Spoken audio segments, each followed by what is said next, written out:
प्रियजनों, प्रभु यीशु के सामर्थ्यवान नाम पर आप सभी लोगों को हम अभिवादन करते हैं। जय यीशु, हालेलुया। प्रियजनों, आज 57 दिन हमारा पूरा हो रहे हैं बाइबल तीर्थ यात्रा में। लेवी ग्रंथ में हम 24 अध्याय तक पहुंचे हैं और स्तोत्र संज्ञा 15 और लूकस के सुसमाचार अध्याय 13। लेवी ग्रंथ पे आज भी हम नहीं जा रहे हैं और वायदे के अनुसार मैं आना चाहता हूं आपको और व्याख्या देते हुए, लेकिन हमारे स्वास्थ्य के लिए आप अच्छा से प्रार्थना करते जाना आने वाले दिनों में भी। हालेलुया। स्तोत्र संज्ञा 15 बहुत ही सुंदर स्तोत्र है। इस तरह शुरू होते हैं। प्रभु कौन तेरे शिविर में प्रवेश करेगा, कौन तेरे पवित्र पर्वत पर निवास कर सकेगा। हालेलुया। प्रियजनों, दाऊद पूछते हैं कि प्रभु तेरे शिविर में कौन प्रवेश करेगा। मतलब प्रभु का एक निवास स्थान था इस्राएलियों के शिविर में, और वो इस दुनिया में रहते समय प्रभु की उपस्थिति का प्रतीक है। मतलब वो पूछता है, इस दुनिया में किसको प्रभु की उपस्थिति का एहसास मिलता जाएगा बराबर, और कौन तेरे पवित्र पर्वत पर निवास कर सकेगा। पवित्र पर्वत, पवित्र यरूशलेम में निवास करना हमेशा के लिए, मतलब हमेशा प्रभु की उपस्थिति में इटर्नल लाइफ, अनंत जीवन किसको प्राप्त होगा। और पवित्र आत्मा उनको प्रेरणा देते हैं और आगे कहते हैं, 7 प्रकार से यदि आपके जीवन में 7 प्रकार का आचरण आप करेंगे, आपको प्रभु की उपस्थिति मिलेगी। पहले बात, वही जिसका आचरण निर्दोष है, जो सदा सत्य कार्य करता है। यानी निर्दोष आचरण, हर कार्य में प्रभु की इच्छा को पूरा करना, कहना मानना, यही है धार्मिकता। धार्मिकता का मतलब यही है, सभी बातों में निर्दोष आचरण करना। धन्य है जिनका हृदय निर्मल है, वो प्रभु का दर्शन करेगा। पवित्र हृदय। और अगला वचन, दूसरी बात, जो हृदय से सत्य बोलता है और चुगली नहीं खाता। जो भी धर्माचरण करते हैं उनकी जुबान उनके कंट्रोल में रहेगा, जुबान से पाप नहीं करेगा। क्योंकि धर्माचरण, जिस व्यक्ति पे धर्माचरण की कृपा आ जाती है, वो व्यक्ति जीभ पे नियंत्रण रखना जरूर सीखेगा। इसलिए तो हम याकूब का अध्याय 1 वचन 26 बराबर याद दिलाया है। जो अपने को धार्मिक समझता है किंतु अपनी जीभ पर नियंत्रण नहीं रखता, उसका सारा धर्माचरण व्यर्थ है, वो अपने को धोखा देता है। इसलिए मत्ती के सुसमाचार के अध्याय 12 वचन 34 पे प्रभु ने कहा, सांप के बच्चों, तुम बुरे होकर अच्छी बातें कैसे कह सकते हो। जो हृदय में भरा है वही तो मुंह से बाहर आता है। अगर अच्छा आदमी है तो अच्छा शब्द बोलेगा, सत्य बोलेगा, चुगली कभी नहीं खाएगा। वो ये दूसरी बात। और तीसरी बात क्या है, जो अपने भाई को नहीं ठगता और पड़ोसी की निंदा नहीं करता। प्रियजनों, दयो धर्माचरण करेगा, उनका दूसरों के प्रति व्यवहार अच्छा होगा। देखिए, यहां पर प्रभु का दर्शन के लिए, प्रभु के साथ रहने के लिए दाऊद के मुंह से पवित्र आत्मा कुछ बड़े बड़े पुण्य का कार्य, उदाहरण के लिए कि इतना बलि चढ़ाओ और इतनी प्रार्थना करो, वो सब कुछ नहीं लाता है, बल्कि एक दूसरे के प्रति व्यवहार की बातें सामने लाते हैं। कारण जो व्यक्ति एक दूसरे को प्यार नहीं कर सकता, उनकी मदद नहीं कर सकता, उनका आदर नहीं कर सकता, वो व्यक्ति की अन्य कोई भी प्रार्थना हो और बलिदान हो, वो सब ग्राह्य नहीं होगा प्रभु के लिए। इसलिए तो वचन कहते हैं, जो अपने भाई को प्यार नहीं कर सकता है, जो दिखाई देता है, भाई हो या बहन हो, जो दिखाई देता है, उनको आप प्यार नहीं कर सकेंगे, तो आप कैसे उस ईश्वर को प्यार करेंगे जो अदृश्य है, दिखाई नहीं देता। प्रभु ने इसलिए कहा, नन्नों में किसी के लिए जो कुछ तुमने किया मेरे लिए किया। इसलिए जो भाई को ढकना नहीं चाहिए, पड़ोसी की निंदा नहीं करनी चाहिए। अब चौथी बात यही है, विधर्मी को तुच्छ समझना, मतलब पाप करने वाले का आदर करते नहीं जाना, चाहे वो कितने भी बड़े पद पे क्यों विराजमान हो, और चापलूसी करते हुए और उनको उनकी प्रशंसा करते हुए नहीं जाना चाहिए। क्योंकि जो चीज नीच है, जो अच्छा नहीं है, उसका आदर सम्मान नहीं होना चाहिए। हालेलुया। इसलिए प्रभु का वचन कहता है, विधर्मी को तुच्छ समझना चाहिए, आदर सम्मान नहीं देना चाहिए। अब पांचवी बात, प्रभु भक्तों का आदर करना एक विशेष आध्यात्मिक बात है। आप जानते हैं, प्रभु हमसे चाहते हैं कि हर एक प्रभु भक्त का, प्रभु की सेवा करने वाले लोगों का, पुरोहित धर्म बहन केवल नहीं है और प्रचारक लोग केवल नहीं है, बल्कि प्रभु के वचन पे चलने वाले प्रत्येक व्यक्ति की, चाहे कोई भी धर्म का क्यों ना, अगर वो धर्माचरण करता है, उनका आदर करना चाहिए। धर्माचरण करने वालों का आदर करना चाहिए, भक्त कार्य करने वालों का आदर सम्मान करना चाहिए। कारण यीशु ने कहा, जो मेरी सेवा करता है पिता उनको सम्मान प्रदान करेगा। सेवा करने वाले लोगों को पिता भी सम्मान प्रदान करता है। इसलिए यीशु अपने शिष्यों को भेजते समय क्या कहा, जो तुम्हारा स्वागत करता है वो मेरा ही स्वागत करता है। मत्ती के सुसमाचार अध्याय 10 में प्रभु ने कहा, वचन 40 से, जो तुम्हारा स्वागत करता है वो मेरा स्वागत करता है। आगे 41वां वचन, जो नबी का इसलिए स्वागत करता है कि वो नबी है, वो नबी का पुरस्कार पाएगा। यदि कोई नबी है, यानी प्रभु का वचन बोलता है, उनका स्वागत करने से उनको जो पुरस्कार मिलने वाला हमको भी मिलेगा। जो धर्मी का इसलिए स्वागत करता है कि वो धर्मी है, धर्मी का पुरस्कार पाएगा। धर्मी का इसलिए स्वागत करता है कि वो धर्मी है, इसलिए नहीं स्वागत करता है कि उनके पास बड़ी गाड़ी है या उनका बड़ा घर है, उनके पास पैसा है। नहीं, वो धर्मी है, वो अच्छा आदमी है, अच्छा काम करता है, इसलिए आप आदर करेंगे, आपको पुरस्कार मिलेगा। जो इन छोटों में से किसी को एक प्याला ठंडा पानी भी इसलिए पिलाएगा कि वो मेरा शिष्य है, प्रभु का शिष्य होने के कारण किसी को एक गिलास पानी पिलाएगा, तो मैं तुम्हें विश्वास दिलाता हूं कि वो अपने पुरस्कार से वंचित नहीं रहेगा। कितनी बड़ी बात है। इसलिए आदर सम्मान। संत पौलुस रोमियों को लिखे पत्र में अध्याय 13 वचन 7 में, आप सबों के प्रति अपना कर्तव्य पूरा करें, जिसे राज कर देना चाहिए उसे राज कर दिया करे, जिसे चुंगी देनी चाहिए उसे चुंगी दिया करे, जिस पर श्रद्धा रखनी चाहिए उस पर श्रद्धा रखे, जिसे सम्मान देना चाहिए उसे सम्मान दे, जिसे सम्मान देना चाहिए उसे सम्मान दे। ये प्रभु चाहता है। हल्लेलुया। और आगे छठवीं बात, किसी भी कीमत पर अपने वचन का पालन करना। वचन अगर दिया है उसका पालन करना चाहिए, उसके लिए भले ही थोड़ा सा कष्ट उठाना ही पड़े तो भी उसका पालन करना चाहिए, वो बहुत जरूरी है। प्रभु वचन के पक्के। हम भी जितना कोशिश करना चाहिए कि अगर वचन दिया है तो पूरा करना है।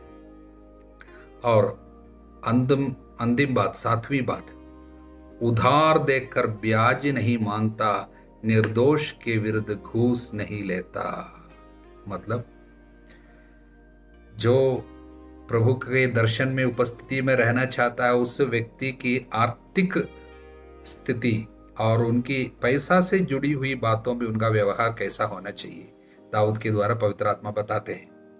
अक्सर कई लोग जो धर्मी है और बहुत प्रार्थना करते हैं और बहुत धर्माचरण करते हैं अन्य सभी एरिया में, लेकिन अपनी संपत्ति के क्षेत्र को प्रभु की इच्छा के अनुसार शायद उन्होंने संभाला नहीं होगा, यानी पैसा प्रभु की इच्छा के अनुसार इस्तेमाल नहीं करता होगा। अब ब्याज नहीं मांगना, तब आपके मन में प्रश्न उठता होगा, ब्याज लेना पाप है क्या? तो हम अपने पैसा बैंक में डालता है तो हमको वहां से सूद या ब्याज मिलता है, तो पाप है? पाप नहीं है।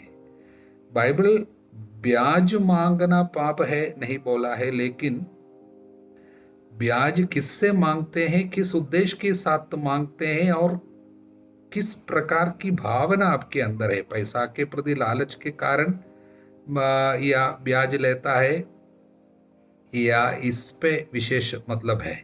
मतलब उदाहरण के लिए ब्याज मांगना पाप नहीं है करके फादर क्यों बोले हैं?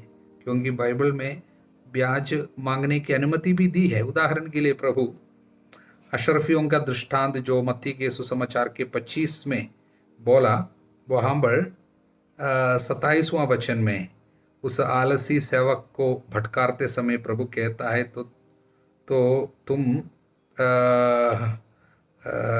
तो मुझे मेरा धन महाजनों के यहाँ जमा करना, तो तुझे मेरा धन महाजनों के यहाँ जमा करना चाहिए था, तब मैं लौटने पर उसे सूद के साथ वसूल कर लेता।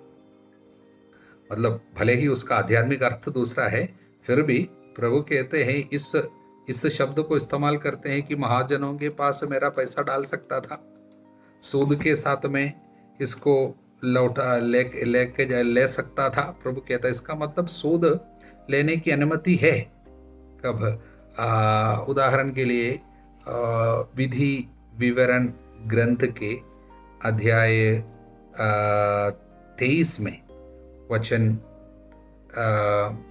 20 से देखिए, तुम अपने भाइयों से सूद नहीं लोगे। मतलब विश्वास में भाई बहन हैं उनसे, ना रुपये के लिए, ना खाद्य पदार्थों के लिए, ना किसी ऐसी चीज के लिए जिसके लिए सूद लिया जाता है। तुम परदेशी से सूद ले सकते हो, परंतु अपने भाई से तुम सूद नहीं ले सकते। अपने भाई मतलब विश्वासियों से सूद नहीं लेना। इसका मतलब क्या है? जिसे तुम अपने अधिकार में क्योंकि ऐसा करने पर प्रभु तुम्हारा ईश्वर उस देश में जिसे तुम अपने अधिकार में करने जा रहे हो, तुम्हें अपने सब कार्यों में आशीर्वाद प्रदान करेगा। और लेवी ग्रंथ के अध्याय 25 में हम इस तरह पढ़ते हैं, लेवी ग्रंथ के अध्याय 25 में 35 से लेकर, यदि तुम में कोई भाई इतना निर्धन हो जाए कि वह अपना निर्वाह न कर सके, तो तुम उसकी सहायता करो, जिससे वह एक परदेशी या प्रवासी की तरह तुम्हारे पास रह सके। अपने ईश्वर पर श्रद्धा के कारण तुम उससे ना सूद लो, ना लाभ उठाओ, जिससे वह तुम्हारे बीच निवास कर सके। तुम जो द्रव्य उसे उधार दो, उसका ब्याज उससे नहीं लो, ना अधिक दामों पर उसे खाद्य पदार्थ दो। मैं प्रभु तुम्हारा वही ईश्वर हूं जो तुम्हें मिस्र देश से इसलिए निकाल लाया कि मैं तुम्हें कनान देश दे सकूं और तुम्हारा ईश्वर हो।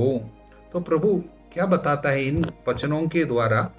प्रभु यूं ही ये नहीं बता रहे कि सूद एकदम मत लो, कि बैंक में भी आप जमा नहीं कर सकेगा जहां पर आपको इंटरेस्ट मिलता है, आपको जो लाभ मिलता है या सूद मिलता है, वहां पर पैसा मत रखो। बिल्कुल नहीं है।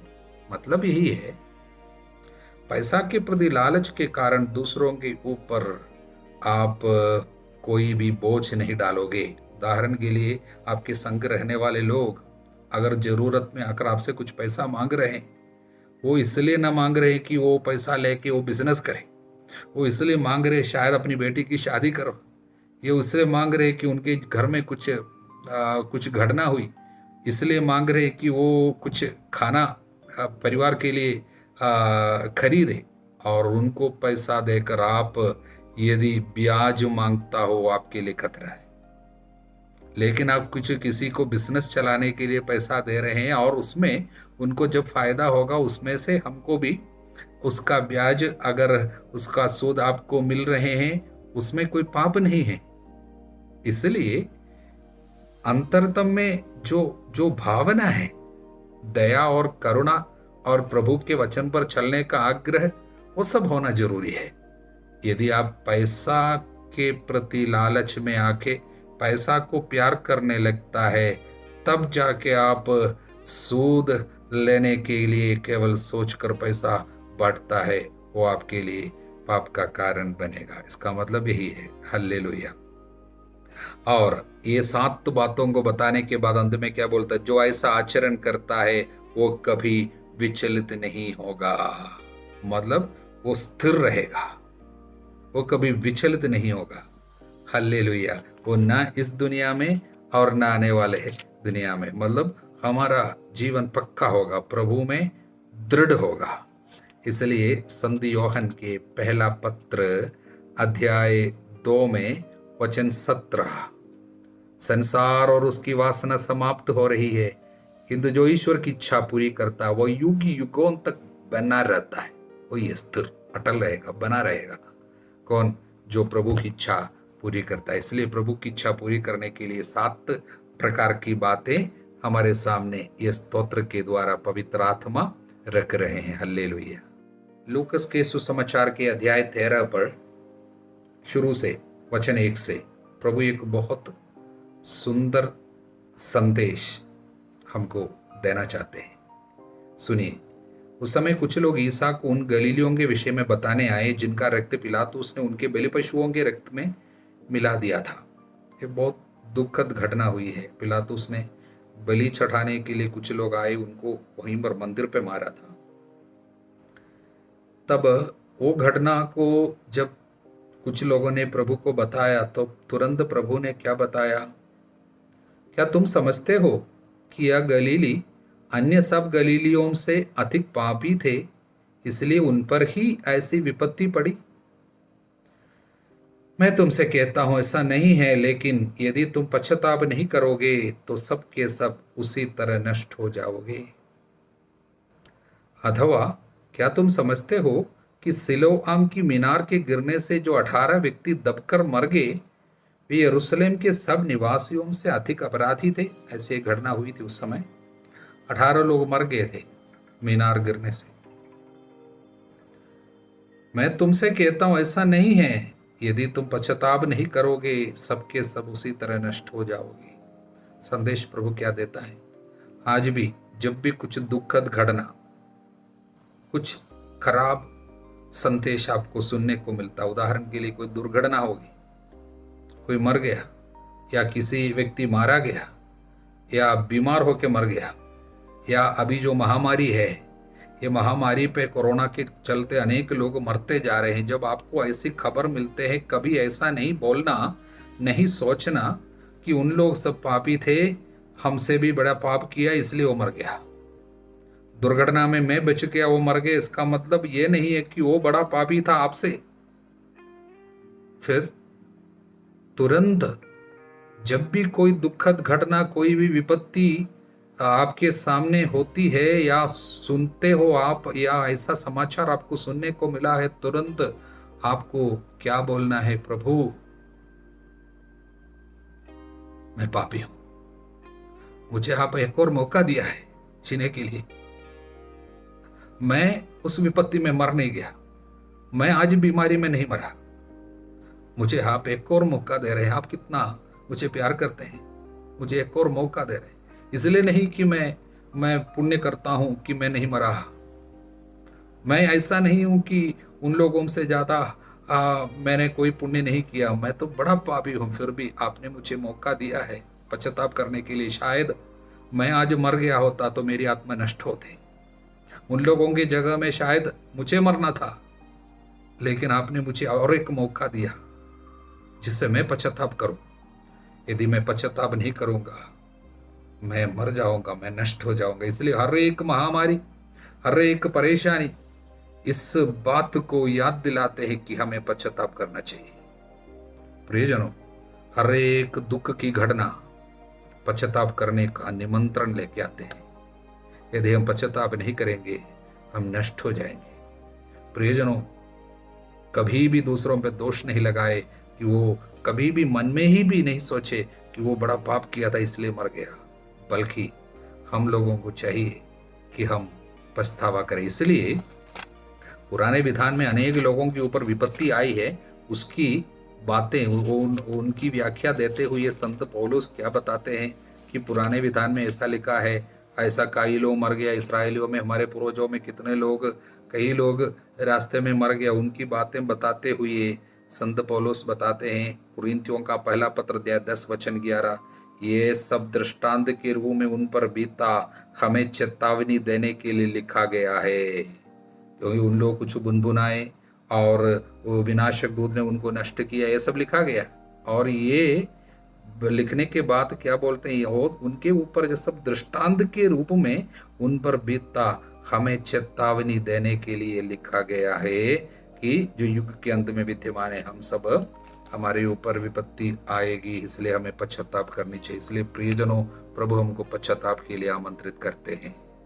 फलहीन अंजीर के पेड़ का दृष्टांत प्रभु सुना रहे हैं। हम है वो अंजीर का पेड़ जिसे प्रभु ने अच्छे जगह में दाखबारी में लगाया था। फल खोजने के लिए बराबर आया, लेकिन हमने कोई फल नहीं दिया था। उस समय स्वामी ने क्या कहा, दाखबारी के मालिक को बुलाया और कहा, 3 वर्षों से मैं इस पेड़ में फल खोजने आता हूँ, कुछ भी नहीं है, इसलिए इसे काट डालो, भूमि को क्यों छेंगे हुए हैं। हमारे ऊपर विपत्ति आने वाली थी, हमको मरना था, काट कर गिरा दिया जाता। जो पेड़ अच्छा फल नहीं देता वो सब काटा और आग में झोंक दिया जाता। हमारे साथ ऐसा होता कितने साल, परंतु अभी भी हम जिंदा क्यों हैं? माली ने इस पर उत्तर दिया, मालिक स्वामी, इस वर्ष भी इसे रहने दीजिए, मैं इसके चारों ओर खोद कर खाद दूंगा, यदि ये अगले वर्ष फल दे तो अच्छा, नहीं तो इसे काट डालिएगा। और 1 साल मांगा। कौन? माली। वो माली यीशु है, स्वामी पिता ईश्वर है, और वो फलहीन अंजीर का पेड़ मैं, आप। यीशु हमारे और पिता के सामने बीच में खड़े होकर मध्यस्थ प्रार्थना किया। हमारे बीच में, हमारे और प्रभु के, पिता ईश्वर के बीच में यीशु मध्यस्थ बना। और 1 साल, और पिता मान गया और हम बच गए। वो समय आज हमारे पास है, हम नहीं पता, हमको नहीं पता वो समय कब खत्म होगा, और 1 साल शायद मिला है। ये समय का पूरा वर्तमान समय का पूरा लाभ उठाए। हम नहीं जानते विपत्ति कब आते हैं। आज पश्चाताप कीजिए, आज हम प्रभु के रास्ते पे चले, आज हम वचन पर चलने को ठाने, और एक बार शायद मौका हमको नहीं मिलेगा। हालेलुया।